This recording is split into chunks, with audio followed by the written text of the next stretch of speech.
here's the thing. For everybody listening, don't make the same mistake the Bengals just did in any facet of your life. People are going to get hurt. It's the hockey season. What about the Jared Cook play on the sideline? I was very tempted to just put defense. I'm saying it right now. If Anthony Davis is out for the playoffs, they don't make it out of the first round. Come on, Austin and I have been saying this ever since Joe Burrow got injured. I don't really think the Dodgers are going to make the World Series this year. I feel like they'll make it to the NLCS. The Fernando Tatis extension, because that really surprised me. Like you said, Ovechkin, he's getting older. He hasn't been playing as well as I imagined. He's one of the greatest goal scorers of all time, but he hasn't started off this season as hot as I would hope. Hi, I'm Jeff Allen, and you're listening to Outsiders Opinions with Kevin and Austin. What's up, y'all? Welcome to our NFL Opinions of the Week. I'm Kevin. I'm joined by the man that we're just going to chill back, relax, just talk some football, because to me, this has been an impressive start to the season, just storyline-wise. That's why I love talking football, because there are so many storylines, and a lot of what I expected has been wrong. And the man that I am curious what he thinks about the start of the season, Austin. Yeah, very interesting. Some good teams that I thought were going to be good, some bad teams I thought were going to be good. It's been, I've seen all colors. I mean, just last night, Kevin, this is what I kind of want to start with. What a game. What a game.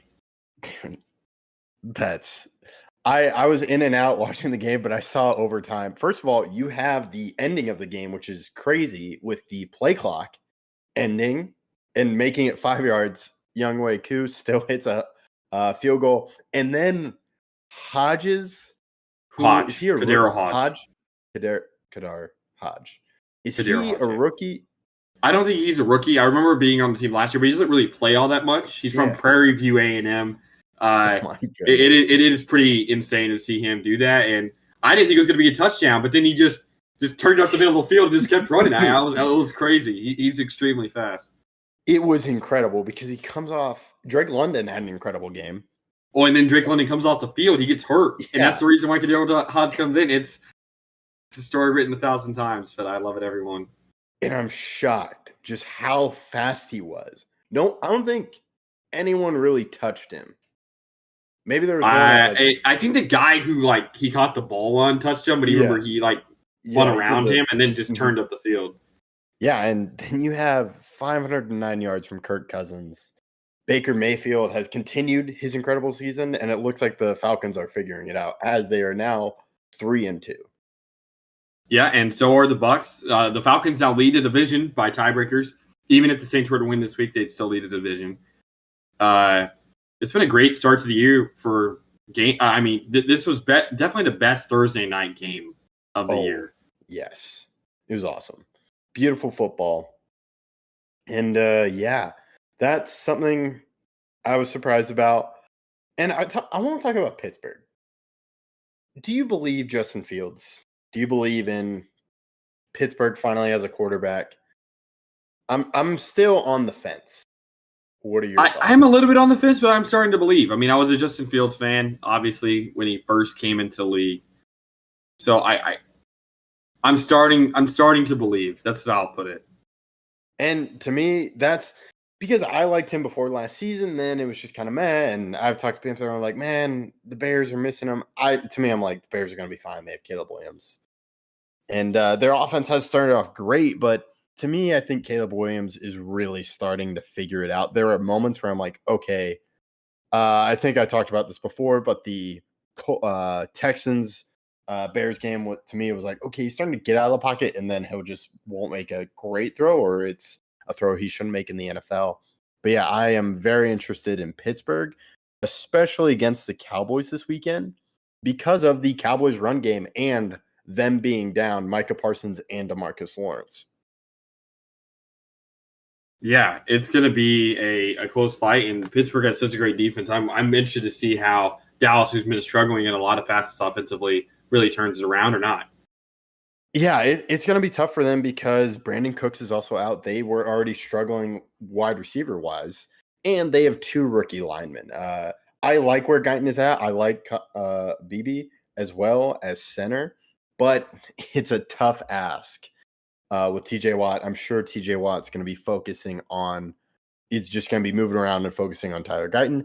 Also, Terrence Steele struggles, so it's going to be quite a matchup. And I do think there are some young guys on the Cowboys defense. Like Mozzie Smith looked well against the Giants, which it is the Giants, but there is also, I like Marshawn Nealand. But yeah, enough of the Cowboys talk. You have Washington. They're 3-1. They're leading the NFC East. It's hard for me to believe that their offense looks good, Kevin. I know. You have Cliff Kingsbury, who, to me, they can be good this season. I'm just not sure if they're going to be a powerhouse or they're going to be a great team the following years. Because to me, we've seen this before with Washington. I would say Ron Rivera, they're like, okay, they won the division. They have Alex Smith. They have young guys, and then something happens coaching-wise. But it is hard to – their offense is really incredible, which is something I am surprised by. Just given Cliff Kingsbury, I forgot. Because Dan Quinn has a great job of choosing offense coordinators. He chose Kyle Shanahan. And then now you bring back Cliff Kingsbury, who kind of was forgotten about. Like, okay, he's kind of whatever. It's not going to work in the NFL because he was a hot commodity. He was fired from Texas Tech, hired by USC, then became an NFL head coach all in one season, basically. And that's something we're going to have to see. Now we have Buffalo. And Buffalo's 3-1. But to me, they got embarrassed on Sunday Night Football against the Ravens. Did you see they are road favorites by 1 point against the Texans? Surprised me, and I don't know necessarily how much I believe in it. The Bills are a good team. They have played some teams that I don't think are necessarily the best, but they are a good one, and they're just going to have to figure out how to stop some guys running the ball. I mean, their rushing defense is poor. Even while Joe Mixon, I don't know if he's going to play this week. The Texans definitely still have other ways to punish you if you're not playing the right system. Yeah, and you have the Texans defense. I really trust in D'Amico Ryans. They have some great players as well, but scheme-wise, it's going to take this whole season for me to believe in Josh Allen again, because to me, they're placing a lot of pressure on him, which to be the quarterback that they think he is, it shouldn't be that hard. He really doesn't have a number one wide receiver. And to me, he's a guy that struggles with patience when leading an offense, where he just wants the big play. He wants the video game highlight, basically. And in this offense, to me, he just can't do that. Yeah, I agree. Can Nico Collins keep up his dominance that he's shown the past couple weeks? Yeah, and then you have Stephon Diggs as well. And you also have Tank Dell. The Texans wide receiver core is amazing, and the Bills defense has struggled. You mentioned rushing. It's going to be hard for them to contain this offense if it gets clicking. There are moments where Nico Collins has been incredible, but they haven't put up the high numbers that I expected this offense to do. Yeah, well, we'll have to see what happened in the game. It should be a slugfest. Yeah, finally, I would say Baltimore. I'm like, okay, they're fine. They're back to 500. They started off 0-2, had some pretty impressive performances 2 weeks in a row against the Cowboys and the Bills that we were just talking about. So that's pretty surprising. Or they're where we expected them to be, but they took a weird road to get here. I don't know if you have any other final thoughts on the Ravens.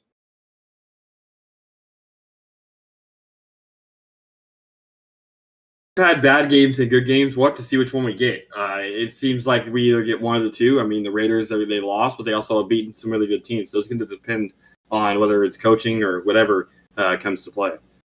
All right. And then I'll end with one more. How do you feel about the Vikings? I like them. I do believe in them. I think this is a serious team. They have a great defense, the best wide receiver in the NFL, a good rushing attack, a good O-line, good D-line. Everything's coming to fruition. I think they definitely could beat the Jets this week. Yeah, I feel they do beat the Jets. We'll see, which is weird saying that they would become 5-0. To me, I wanted to end with them because that is the biggest surprise of just how they've gotten here. They dominated the Texans. Last week, they played well against the Packers. Or no, that was 2 weeks ago. Last week, who did they play? Was it the Packers, the Vikings? Or am I losing my mind? For last week? Yeah, last week. The Vikings beat the Packers, yeah. Okay, they beat the Packers. Okay. Yeah, their defense has been incredible. And yeah, that's all I got. I'll let you close this one out. Yeah. Please let us know what your thoughts are on the NFL season so far. It's been really close. It's been really tight for a lot of teams and a lot of crazy games. It's definitely been exciting. Let us know what you all think, though, and catch you in the next video.